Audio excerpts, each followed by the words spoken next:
ရုပ်ရှင်ယုံကပြောင်းဖို့ပေါက်တွေကဘာလို့တင်ကြည့်နေတဲ့ရုပ်ရှင်လက်မှတ်ထက်ပိုစေးကြည့်နေရတာလဲဆိုတာသင်စဉ်းစားဖို့ပါသလားရုပ်ရှင်ယုံကလူတွေကိုခေါင်းပုံဖြတ်နေတယ်လို့ထင်ကောင်းထင်နိုင်ပေမဲ့တကယ်တမ်းမှာတော့သူတို့သာပုံမှန်စည်းနဲ့ရောင်းခဲ့ရင်ရုပ်ရှင်ယုံတွေချက်ချင်းဒီဝါလီခံသွားရမှာပါဘာလို့လဲဆိုတော့ရုပ်ရှင်လက်မှတ်ကရရဲ့ဝင်ငွေရဲ့60%လောက်အထိကို Marvel ဒါမှမဟုတ် Disney လိုရုပ်ရှင်ထုတ်လုပ်ရေးကုမ္ပဏီကြီးတွေကိုပြန်ပေးရလို့ပါရုပ်ရှင်ယုံဒီမှာကြံခဲ့တဲ့ဝင်ငွေအနေငယ်ဟာမီးခိုးခါအဲကုန်းခါနဲ့ဝန်တန်းလာစာတွေဖေးဖို့တော့မလောက်ငါပါဘူးသူတို့ရဲ့တခုတည်းသောထပ်ပေါက်ကတော့ရုပ်ရှင်ယုံရှိကမုံအယောင်ဆိုင်တွေပဲဖြစ်ပါတယ်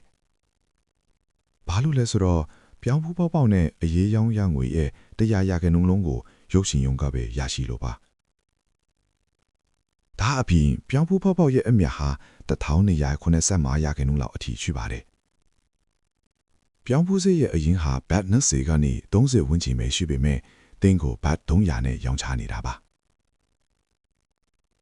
ဒါကြောင့်ရုပ်ရှင်ယုံတို့ရဲ့တကယ့်စီးပွားရေးဟာရုပ်ရှင်ပြသခြင်းမဟုတ်ပဲတင်းကိုမုံဒီဝဲစားလာအောင်ရုပ်ရှင်တွေနဲ့ဆွဲဆောင်နေတဲ့စားထောက်ဆိုင်လုပ်ငန်းတစ်ခုသာဖြစ်ပါတယ်